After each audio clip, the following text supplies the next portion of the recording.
श्री रामकृष्ण भक्त मालिका दक्षिणेश्वर काली मंदिर की निर्मात्री रानी रासमणी का आद्योपांत जीवन परिचय।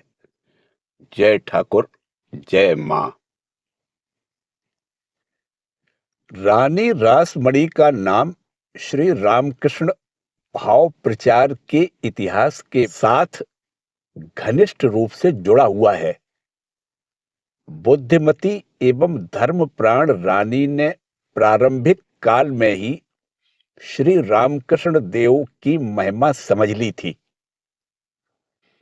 ईश्वरीय विधान के अनुसार वे तथा उनके दामाद श्री रामकृष्ण देव की देखभाल तथा उनकी साधना के लिए उपयुक्त वातावरण का निर्माण करने का महत्वपूर्ण उत्तरदायित्व पूरी तौर से अपने ऊपर लेते हुए युग प्रवर्तन के कार्य में सहायक होकर चिर स्मरणीय हो गए हैं। रानी की जीवनी का अनुशीलन करने पर मन में स्वतः विचार आता है कि सुयोग सुविधा मिलने पर महिलाएं भी किसी भी क्षेत्र में अपनी प्रतिभा एवं कार्य क्षमता का विकास करती हुई देश तथा जनता का अपार कल्याण कर सकती हैं। विशेषकर उपयुक्त पर्यावरण पाने पर उनका स्वभावगत धर्म भाव पूर्णता व्यक्त हो उठता है। रानी भवानी, रानी स्वर्णमयी, रानी हेमंत कुमारी आदि दान परायण बंगाली नारियां इसका उत्कृष्ट उदाहरण हैं। कलकत्ते के उत्तर में गंगा के पूर्वी तट पर बसे हाली शहर के निकट किसी गांव में एक माहिष्य परिवार में 1793 ईस्वी के बंगीय 11वें आश्विन बुधवार को प्रातः काल रानी रासमणी का जन्म हुआ था। उनके पिता का नाम हरे कृष्ण दास तथा माता का नाम रामप्रिया दासी था। रासमणी निर्धन परिवार की कन्या थी। उनके पिता गृह निर्माण तथा कृषि आदि कार्यों के द्वारा परिवार पोषण करते थे। स्नेहमयी मां ने कन्या का नाम रानी रखा था। बाद में उनका नाम रासमणी हुआ। अतः मोहल्ले के लोग उन्हें रानी रासमणी के रूप में जानते थे। निर्धन होने पर भी हरे कृष्ण ने थोड़ा बहुत पढ़ना लिखना सीखा था और रानी को भी सिखाया था।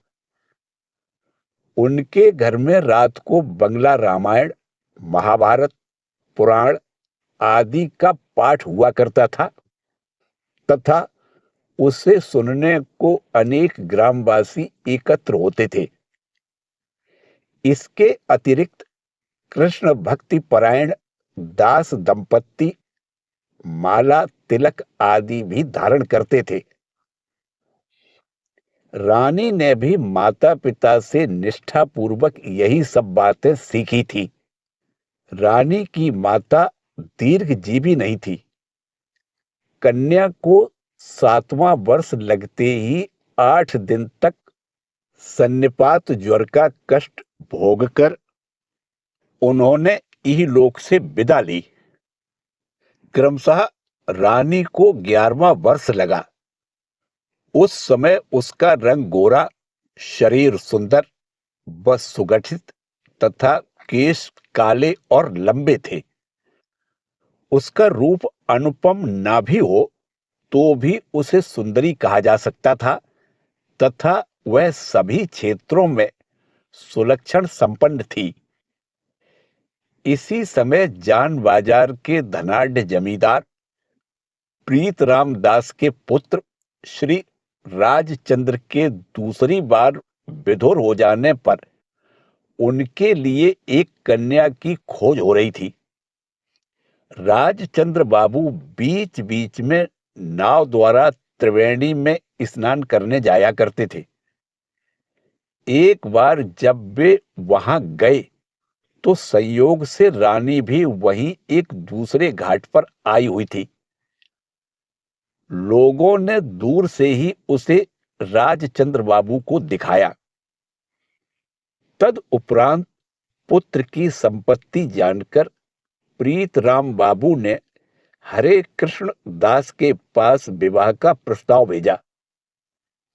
शीघ्र ही हरे कृष्ण की भी सहमति आ गई और 1804 ईस्वी अष्टमी बैसाख के दिन शुभ विवाह भी संपन्न हो गया। रासमणि ने जमींदार के घर बहू के रूप में आकर अपना रानी नाम सार्थक किया। यहां पर रानी के ससुर वंश का थोड़ा परिचय देना आवश्यक है। प्रीतराम का आदि निवास हावड़ा जिले के घोषालपुर ग्राम में था। उनकी बुआ श्रीमती बिंदुबाला दासी मन्ना बाबुओं की कुल वधू थी। उन दिनों मराठा आक्रमण से बंगाल त्रस्त हो रहा था।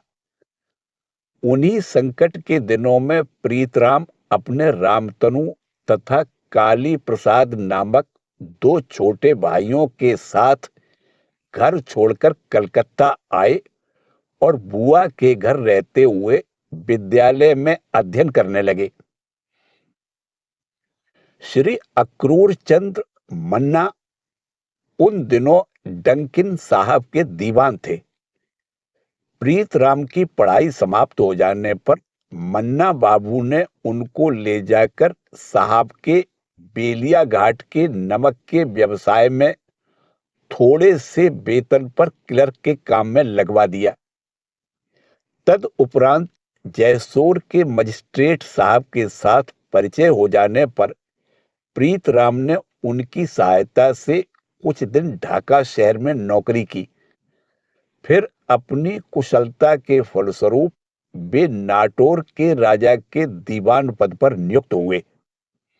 बाद में उस कार्य से छुट्टी लेकर वे कलकत्ता आए तथा 19,000 रुपए देकर नीलाम में मकिमपुर तालुका खरीद लिया और कमाए हुए धन से बेलिया घाटा में 2 आड़तें चलाने लगे।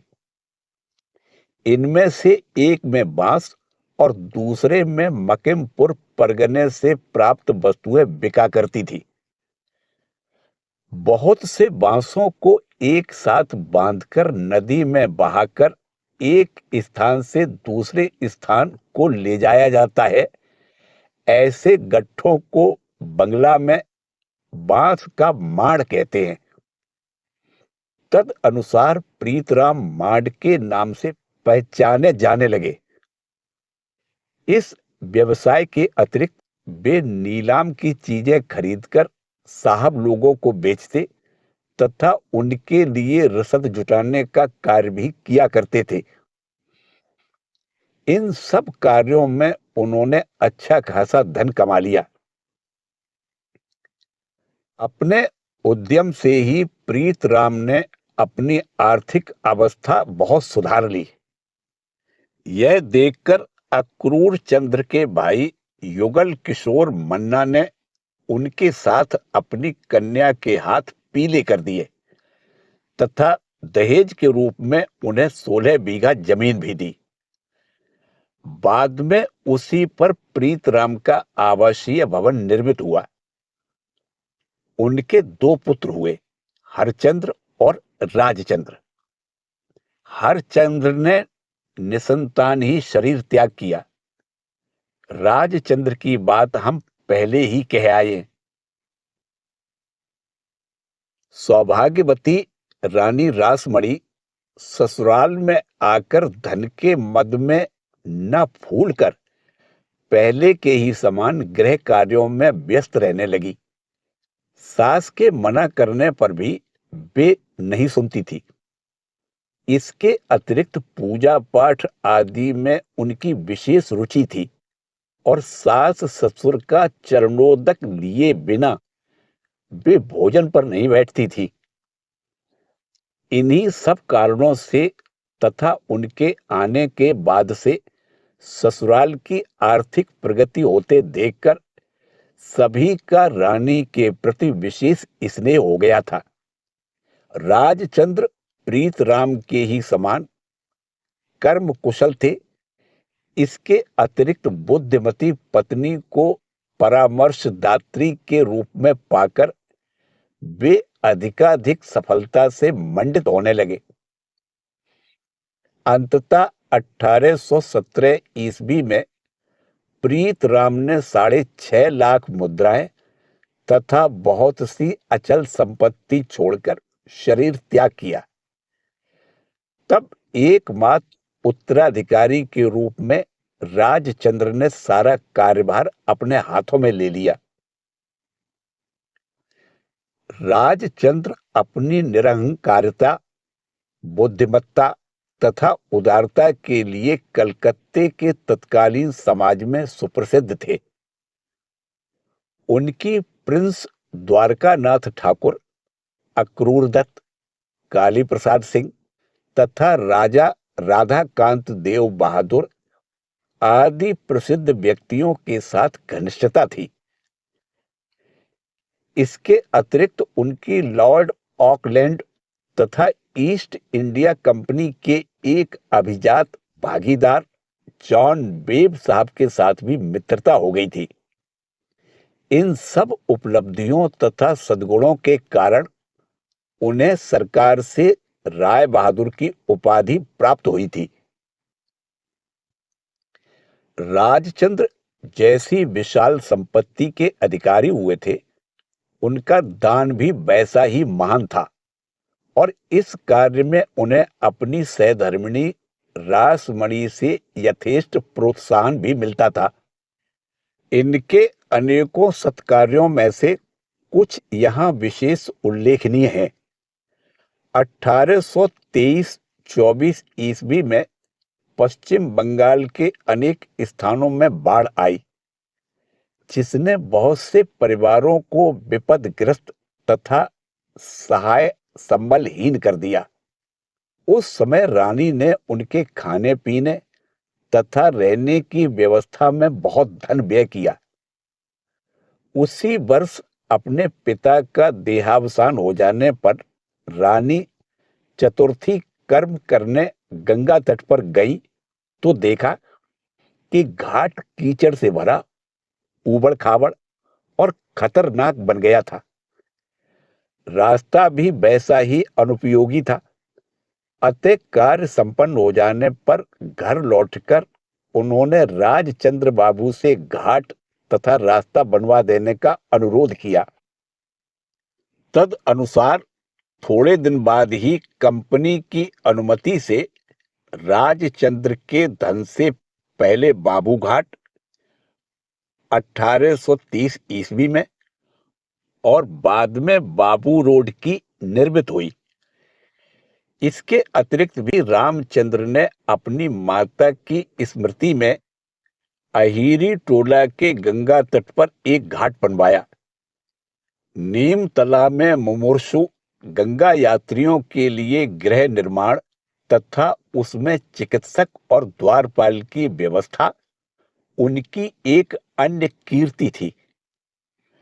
मेटकाफ हॉल के सरकारी पुस्तकालय के विकासार्थ उन्होंने 10,000 रुपए दान दिए थे। बेलिया घाटा की नहर के लिए उन्होंने अपनी निजी जमीन सरकार को दान दी तथा उसके बदले में जनता के निःशुल्क आवागमन की अनुमति मांग ली।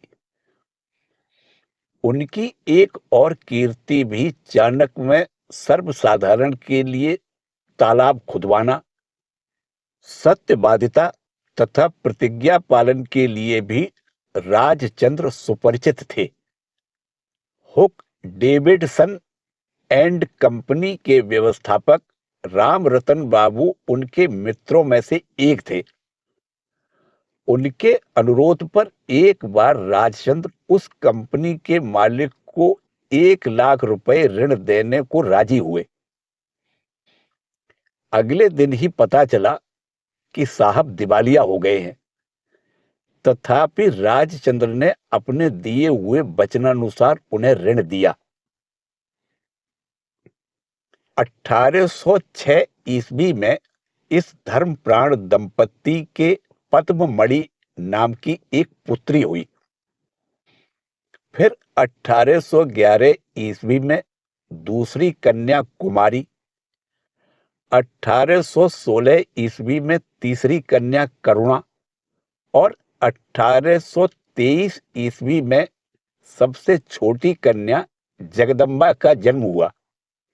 जगदम्बा के जन्म के 4 वर्ष पूर्व रानी ने एक मृत पुत्र प्रसव किया था। पहले ये लोग 71 नंबर की फ्री स्कूल स्ट्रीट के 2 मंजिले मकान में निवास कर रहे थे। तद उपरांत राजचंद्र ने वर्तमान भवन का निर्माण कराया। 7 भागों में विभक्त इस मकान में उस समय कम से कम 300 कमरे थे। 1813 ईस्वी में उसका निर्माण आरंभ होकर 1821 ईस्वी में पूरा हुआ। उस पर 25 लाख रुपए खर्च हुए थे। यही भवन रानी रासमणी की कोठी के नाम से जाना जाता है। इस प्रकार सभी विषयों में सफलता प्राप्त करते हुए अतुल ऐश्वर्य के अधिकारी होने पर भी राजचंद्र अल्पायु थे। 1836 ईस्वी में 49 वर्ष की आयु में वे संन्यास रोग से दिवंगत हुए। उस समय उनकी संपत्ति का मूल्य अनुमानतः 80 लाख रुपए था, जिसका अधिकांश भाग उन्हीं का कमाया हुआ था। इतनी बड़ी संपत्ति की अधिकारिणी होकर भी पति के निधन पर शोक संतप्त रासमणी ने 3 दिन 3 रात निराहार बिताए। तद उपरांत काफी धन व्यय करके पति की श्राद्ध आदि क्रिया संपन्न कराई। यथारीति ब्राह्मण भोज आदि हो जाने पर रानी ने तुला में बैठकर अपने शरीर के भार से मापकर 6017 रुपए ब्राह्मणों को दान किए। अंत में उन्हें सांपत्तिक कर्मों में मन लगाना ही पड़ा, परंतु रानी तब भी ब्रह्मचारिणी के समान ही जीवन यापन करती रही। प्रतिदिन नित्य कर्म समाप्त करने के पश्चात वे गृह देवता रघुनाथ जी को प्रणाम करती और स्फटिक की माला लेकर जप करने बैठती। अपने गले में वे तुलसी की माला धारण करती तथा उसके नीचे एक स्वर्ण हार शोभायमान होता।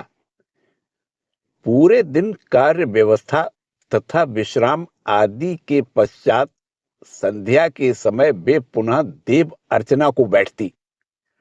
शास्त्र व्याख्या, पुराणों का पाठ तथा कथा आदि सुनने में उनका काफी समय बीतता था। राजचंद्र के परलोक गमन के पश्चात अनेक लोगों के मन में संदेह उपजा कि रानी इस अगाध संपत्ति की रक्षा कर सकेंगी या नहीं। यहां तक कि प्रिंस द्वारकानाथ ठाकुर ने ऐसा प्रस्ताव रखा कि वे उसकी देखरेख का उत्तरदायित्व स्वीकार करने को तैयार हैं। परंतु रानी ने अपने दामाद मथुरा मोहन द्वारा कहला भेजा कि प्रिंस के समान सम्मानित व्यक्ति को ऐसे कार्य के लिए नियुक्त करना शोभा नहीं देता। धन संपत्ति विषयक जो थोड़ा बहुत कार्य है उसे रानी स्वयं ही अपने योग्य दामादों की सहायता से चला लेंगी। ऐसे आत्मविश्वास के साथ ही वे कार्य क्षेत्र में उतरी। रानी के 3 दामाद थे। उन्होंने अपनी पहली कन्या पद्ममणि को श्री रामचंद्र आटा, दूसरी कुमारी को श्री प्यारी मोहन चौधरी और तीसरी करुणामयी को श्री मथुरा मोहन विश्वास के हाथों में अर्पित किया था। 1831 ईस्वी में करुणामयी का निधन हो जाने पर मथुरा मोहन के साथ सबसे छोटी पुत्री जगदम्बा का ब्याह कर दिया। विश्वासी, कर्मकुशल, अंग्रेजी भाषा में दक्ष, प्रतिभावान, धर्मनिष्ठ मथुरा मोहन रानी के दाहिने हाथ हो गए। रानी के निर्देशानुसार वे संपूर्ण संपत्ति की व्यवस्था किया करते थे। आवश्यकता होने पर महत्वपूर्ण आदेश पत्रों, हिसाब तथा कागज पत्रों पर रानी अपना हस्ताक्षर किया करती थी। जायदाद के कर्मों में पर्याप्त मनोयोग करने पर भी रानी की देव भक्ति में कोई न्यूनता नहीं आई थी। दैनंदिन पूजा आराधना के अतिरिक्त वे बड़े समारोह के साथ उत्सव आदि का भी आयोजन किया करती थी। लोगों की रुचि तथा रानी की समृद्धि के अनुसार उसमें राजसिक धूमधाम का प्राचुर्य दृष्टिगोचर होने पर भी इन क्षेत्रों में उनके सात्विक भाव में कभी बाधा नहीं आती थी। 1838 ईस्वी के रथ यात्रा उत्सव के पूर्व रानी के मन में आकांक्षा हुई कि चांदी के रथ में बैठाकर देवता को कलकत्ते के रास्तों का भ्रमण कराया जाए। रानी की इच्छा का पालन करने में सदा तत्पर मथुरा मोहन ने तुरंत ही विख्यात जौहरी हैमिल्टन कंपनी को यह कार्य सौंप देना चाहा, परंतु रानी ने कहा कि देशी कारीगरों के रहते हुए विदेशियों को बुलाना उन्हें पसंद नहीं है।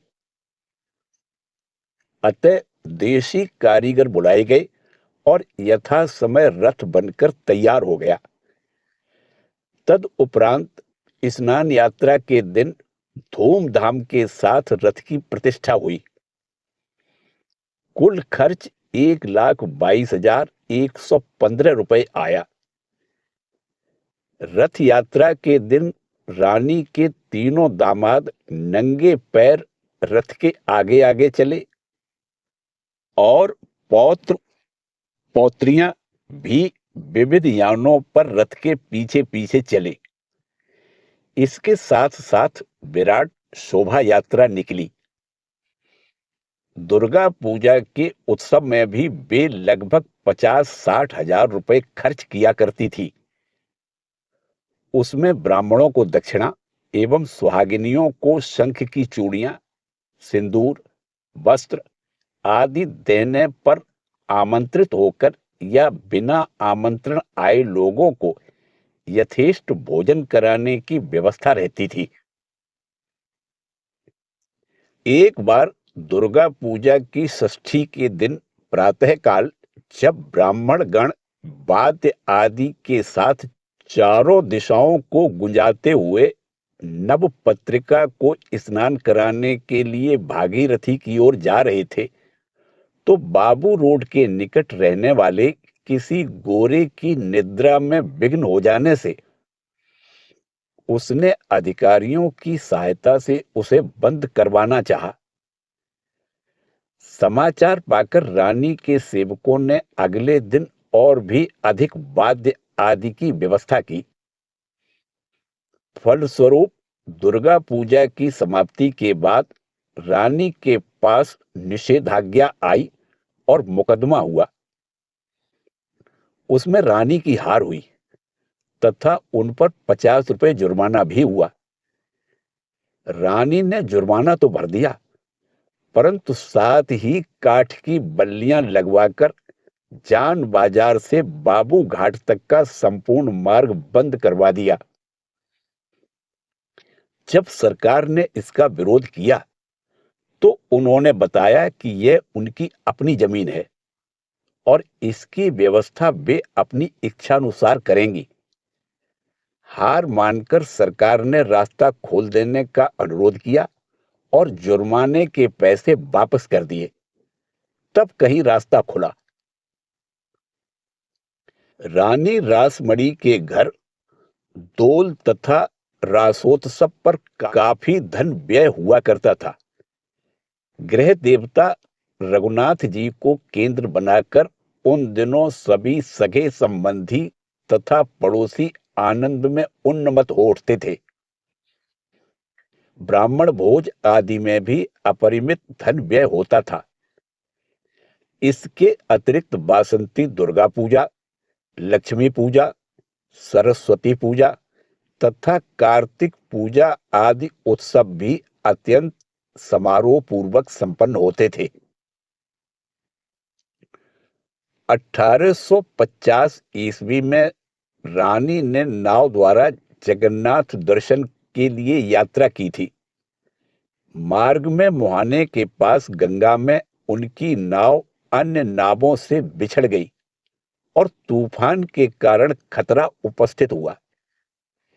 इस पर रानी ने नदी तट पर एक ब्राह्मण के घर आश्रय लेकर प्राण रक्षा की। विदा लेते समय कृतज्ञता की अभिव्यक्ति रूप में उन्होंने ब्राह्मण को 100 रुपए समर्पित किए।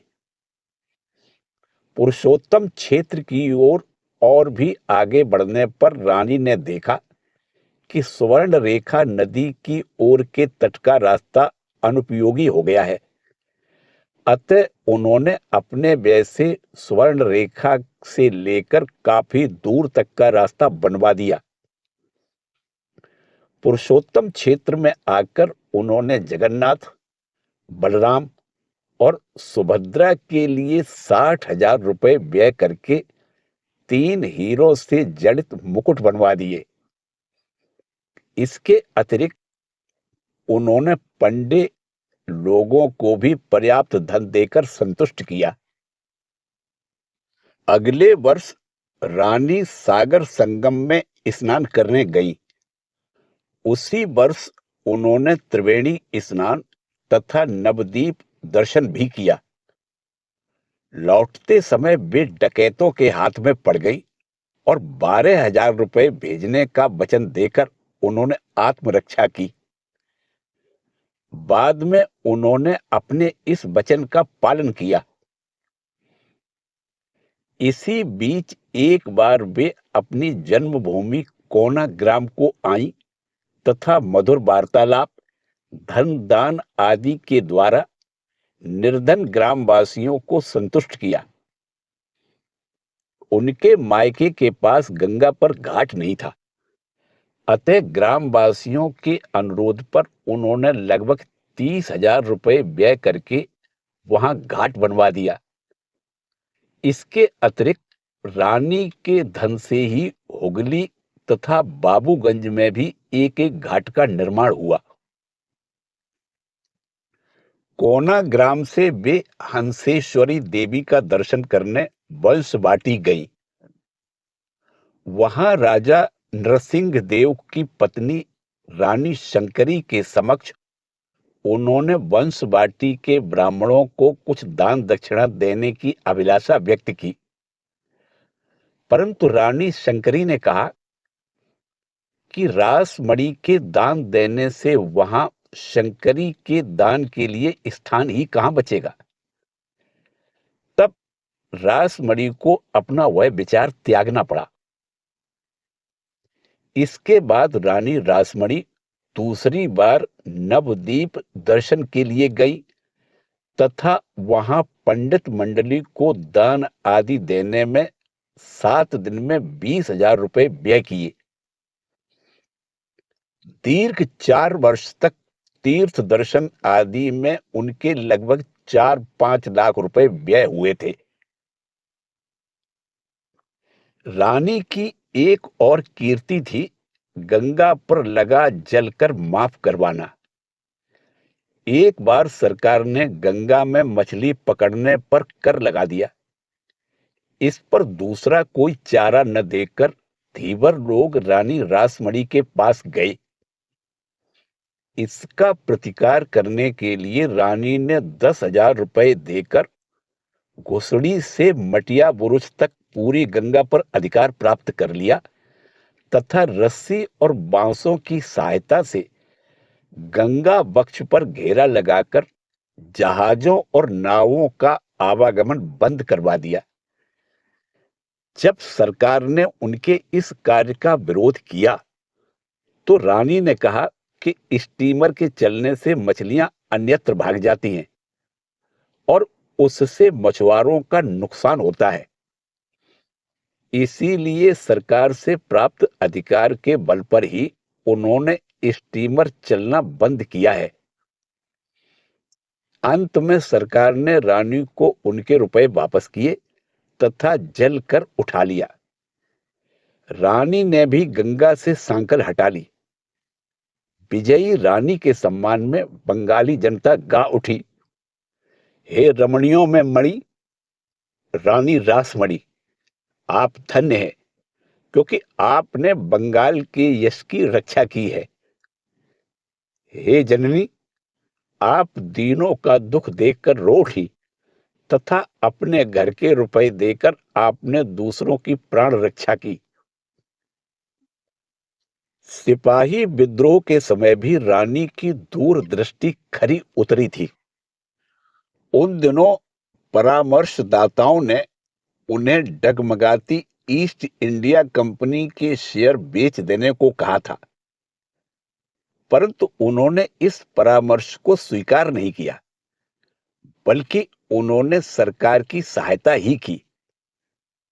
उन दिनों अंग्रेज सैनिक फ्री स्कूल स्ट्रीट में निवास करते थे और यात्रियों तथा आसपास के निवासियों पर अत्याचार करते थे। एक दिन जब गोरे इस प्रकार का अत्याचार कर रहे थे तो उन्हें रानी के कुछ दरबानों ने पीटा। इसका बदला लेने के लिए गोरों ने दल बांधकर रासमणी के मकान पर आक्रमण कर दिया। वे घर की चीजें तोड़ने फोड़ने तथा पाले हुए पशु पक्षियों को मारने लगे। अपने प्राणों के भय से तथा रानी के आदेश से सब लोग भाग गए। तब हाथ में तलवार लेकर रानी अकेले ही रघुनाथ जी के मंदिर की रक्षा में लगी रही। इस प्रकार उन्होंने असीम साहस एवं देवभक्ति का परिचय दिया। सौभाग्यवश गोरे उधर को गए ही नहीं। इसके बाद सेना के उच्च अधिकारियों ने गोरों की यह तांडव लीला बंद कराई और रानी के मकान पर पहरा देने को गोरे सिपाहियों की नियुक्ति कर दी। रानी अपनी जमींदारी की प्रजा का अपनी संतान के समान ही पालन किया करती थी। एक बार मकीमपुर परगने के एक नीलकर साहब ने प्रजा पर अत्याचार करना शुरू किया, पर रानी के हस्तक्षेप के फलस्वरूप वह शीघ्र ही बंद हो गया। एक बार जगन्नाथपुर तालुके की प्रजा पर पड़ोस का एक जमींदार उत्पीड़न करने लगा। इस पर कचहरी के कर्मचारी उल्टा आक्रमण चलाने को तैयार हो गए, परंतु समाचार पाकर रानी ने आदेश भेजा कि प्रजा की रक्षा करना ही कर्मचारियों का कर्तव्य है, आक्रमण करने की कोई जरूरत नहीं। अस्तु इधर का आयोजन देखकर ही प्रतिपक्षी शांत हो गए तथा यह अप्रिय घटना अधिक दूर नहीं बढ़ी। वस्तुतः इस प्रकार के बल प्रदर्शन आदि में रानी को कोई आनंद नहीं मिलता था। उनका मात्र हृदय रचनात्मक कार्यों से ही संतुष्ट होता था। इसीलिए तो हम देखते हैं कि उन्होंने प्रजा की उन्नति के लिए 1 लाख रुपए व्यय करके टोनार खाल खुदवाकर मधुमती नदी के साथ नवगंगा का संयोग करवा दिया था। इसी प्रकार सोनाई, बेलिया घाटा और भवानीपुर में बाजार की व्यवस्था तथा काली घाट में घाट का निर्माण कराकर वे अशेष यश की अधिकारिणी हुई थी। रानी की सर्वोत्कृष्ट कीर्ति है दक्षिणेश्वर का मंदिर। इसी ने उन्हें बंगाल के इतिहास में अमर बना दिया है। इससे संबंधित घटनाओं के बारे में थोड़ा सा मतभेद है। हम लोग प्रधानता लीला प्रसंग में लिपिबद्ध विवरण का ही अनुसरण करेंगे। 1847 ईस्वी में रानी के मन में काशी विश्वनाथ के दर्शन की अभिलाषा हुई। उस समय रेल की पटरियां सर्वत्र नहीं बिछी थी। अतः रानी के साथ उनके सगे संबंधी दास दासी एवं रसद आदि लेकर जल पथ से काशी धाम जाने के लिए 25 बजरे तैयार किए गए। असंख्य सद्गुण विभूषित रानी की मां काली के चरण कमलों में असीम भक्ति थी। जमींदारी के कागज पत्रों में नामांकन करने के लिए उन्होंने जो मोहर बनवाई थी, उसमें उनके नाम का उल्लेख काली पद अभिलाषी श्रीमती रासमणी दासी इस प्रकार था। काशी धाम जाने की सारी व्यवस्था पूर्ण हो जाने के बाद प्रस्थान करने की पूर्व रात्रि को उन्हें स्वप्न में देवी का आदेश मिला। काशी धाम जाने की कोई आवश्यकता नहीं है। भागीरथी के तट पर किसी मनोरम स्थान में मेरी मूर्ति प्रतिष्ठित करके तुम मेरे पूजन तथा भोग आदि की व्यवस्था करो। मैं मूर्ति का आश्रय लेकर आविर्भूत हो प्रतिदिन तुम्हारी पूजा ग्रहण करती रहूंगी। यह दैवी आदेश पाकर रानी ने तीर्थ यात्रा के निमित्त संग्रहित वस्तुओं को ब्राह्मणों तथा निर्धनों में बांट देने को कहा तथा संचित धन को भूमि क्रय और मंदिर निर्माण में व्यय करने का आदेश दिया। गंगा का पश्चिम तट वाराणसी के समान है। इस कहावत का स्मरण करके मथुरा नाथ ने पहले तो पश्चिम तट पर ही भूमि की खोज की, परंतु उसमें सफलता न मिलने पर सितंबर 1847 ईस्वी में गंगा के पूर्व तट पर ही सरकारी बारूद खाने के दक्षिणी ओर की 60 बीघा जमीन तथा उसमें स्थित एक कोठी 55,000 रुपए में खरीद ली। वह स्थान कलकत्ता सुप्रीम कोर्ट के हेस्टी नामक एक अधिवक्ता का था। देखने में इस भूमि का आकार कुछ कछुए की पीठ के समान था और उसके एक भाग में कोठी और दूसरे भाग में मुसलमानों की कब्रगाह एवं गाजी साहब की दरगाह थी। शक्ति पीठ की स्थापना के लिए ऐसा कूर्म पृष्ठ के आकार का शमशान अत्यंत उपयुक्त माना गया है। भूमि खरीदने के बाद सर्वप्रथम गंगा के किनारे तटबंध तथा बांध बनाया गया, परंतु भीषण ज्वार के आघात से सब ढहकर चूर चूर हो गया। इस पर उसके पुनर्निर्माण का भार मैकिन्टॉश कंपनी को दे दिया गया। तद उपरांत मंदिरों आदि का निर्माण आरंभ हुआ। धीरे धीरे 1854 ईस्वी का अंत आ पहुंचा। रानी के मन में चिंता हुई कि मंदिर की प्रतिष्ठा में अब और अधिक देरी होने पर संभव है कि वह शुभ कार्य उनके जीवन काल में न हो सके। इसके अतिरिक्त और एक घटना हुई देवी की मूर्ति बनवाकर वह भग्न न हो जाए, इस भय से बक्से में बंद करके रखी गई थी। इन्हीं दिनों मूर्ति के पसीना निकल आया और देवी ने स्वप्न में रानी को आदेश दिया, मुझे और कितने दिन इस प्रकार बंद रखोगी? बड़ा कष्ट हो रहा है। जितनी जल्दी संभव हो मेरी स्थापना करो। निकट भविष्य में कोई शुभ मुहूर्त नहीं था, अतः स्नान यात्रा का दिन गुरुवार 31 मई 1855 ईस्वी प्रतिष्ठापना के लिए निश्चित हुआ। परंतु इसके पूर्व भी एक ऐसी घटना हुई जिसके फलस्वरूप यथा समय श्री रामकृष्ण देव को दक्षिणेश्वर की पृष्ठभूमि में अवतीर्ण होना पड़ा। रानी की अभिलाषा थी कि मंदिर में देवी को अन्न भोग दिया जाए, परंतु तत्कालीन सामाजिक प्रथा के अनुसार इस मंदिर का पुजारी पद स्वीकार करने को उच्च श्रेणी का कोई भी ब्राह्मण राजी नहीं हुआ।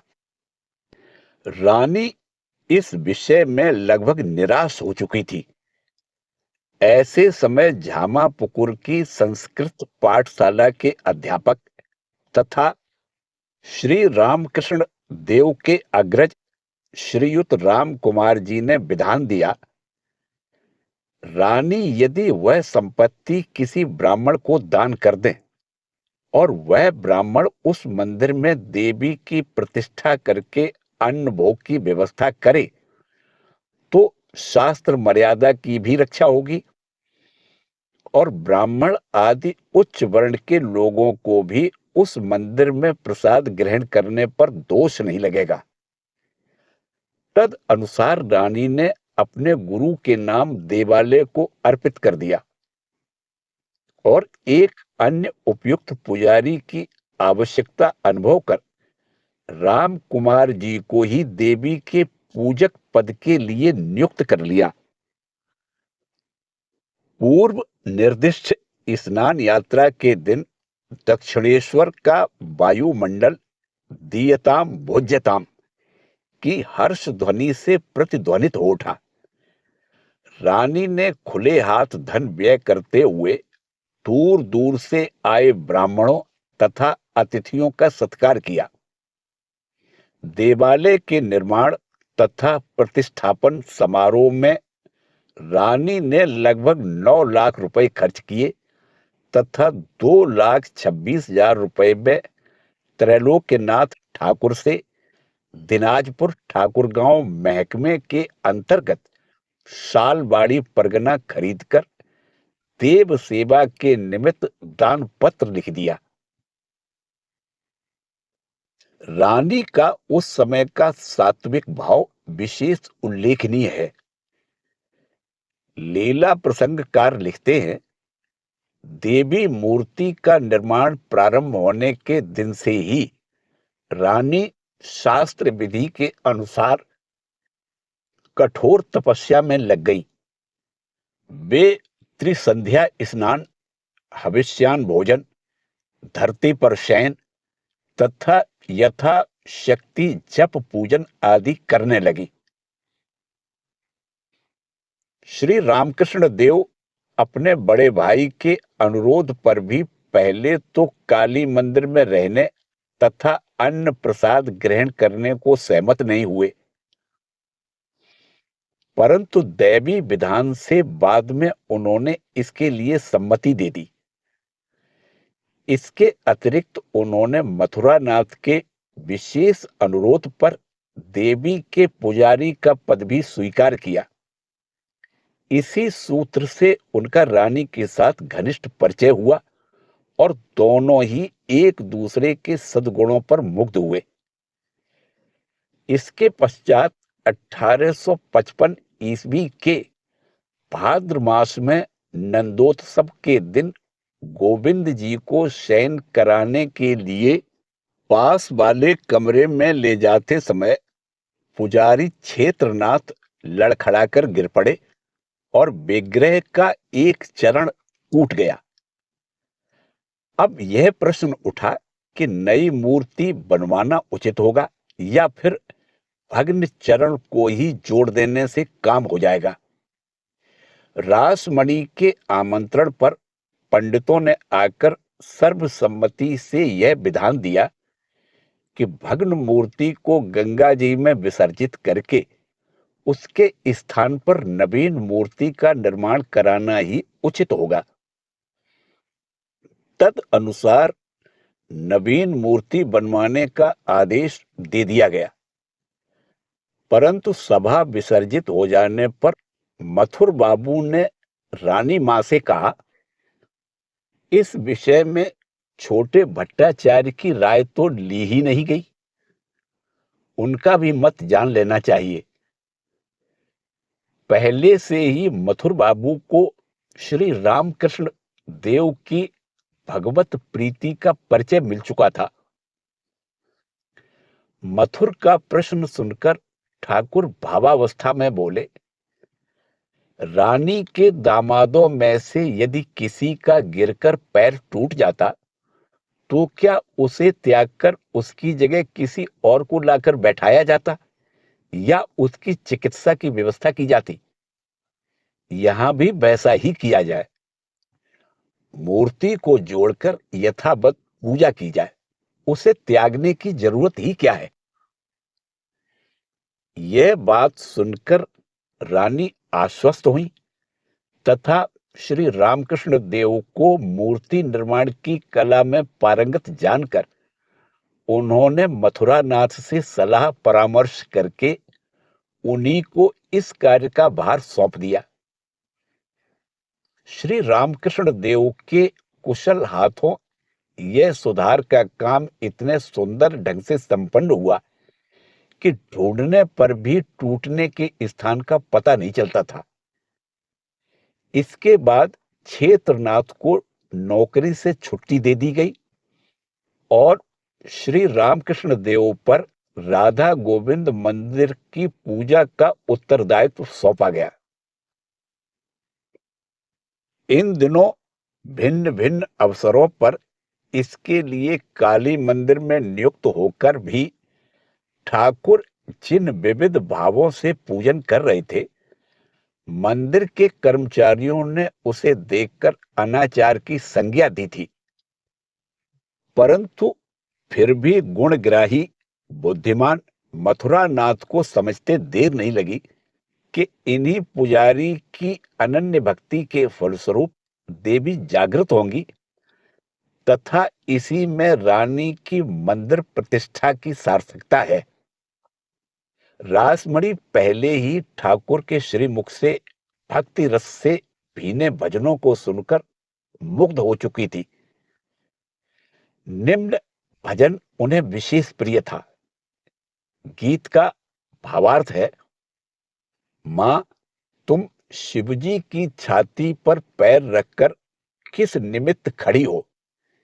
दिखावे के लिए तुमने जीभ भी निकाल रखी है, मानो कितनी भोली भाली बालिका हो। तारा मां, मैं सब समझ गया हूं। लगता है तेरी ऐसी रीत ही है। बता तो, क्या तेरी मां भी तेरे पिता के सीने पर इसी प्रकार खड़ी हुई थी? श्री गोविंद जी की मूर्ति जोड़ने की घटना के समय ठाकुर का भावावेश देखकर तथा भक्तिपूर्ण विचार सुनकर उनके प्रति रानी की जो प्रीति थी वह श्रद्धा में परिणत हो गई थी। तथापि थोड़े दिन बाद एक ऐसी घटना हुई जिससे यह स्पष्ट हो जाता है कि यदि रानी के मन में साधना जनित अति उदात्त भक्ति भाव नहीं होता तो उस दिन ठाकुर के प्रति उनकी श्रद्धा भक्ति शायद धूल में मिल जाती। उस दिन रानी मंदिर में जगदम्बा का दर्शन तथा पूजन आदि करते समय मन को उसमें एकाग्र न कर किसी मुकदमे के निर्णय के विचार में ही डूबी हुई थी। ठाकुर उस समय वहां बैठे उन्हें भजन सुना रहे थे। बाबा बिष्ट ठाकुर ने उनके मन के भीतर की बात जान ली और यहां भी वही विचार कहकर उनके अंग पर आघात करते हुए उन्हें वैसे चिंतन से विरत होने की शिक्षा दी। श्री जगदम्बा की कृपा पात्र साधिका रानी अपने मन की दुर्बलता को समझकर पश्चाताप करने लगी और उस घटना से ठाकुर के प्रति उनकी भक्ति विशेष रूप से बढ़ गई। इधर रानी पर प्रहार होते देख मंदिर में बड़ी हलचल मच गई। यहां तक कि भट्टाचार्य महाशय को इसकी सजा देने के लिए अधीर हो कर्मचारीगण शीघ्रता से वहां एकत्र हो गए। परंतु रानी ने गंभीर होकर आदेश दिया, भट्टाचार्य जी का कोई दोष नहीं है, तुम में से कोई भी उन्हें कुछ न कहे।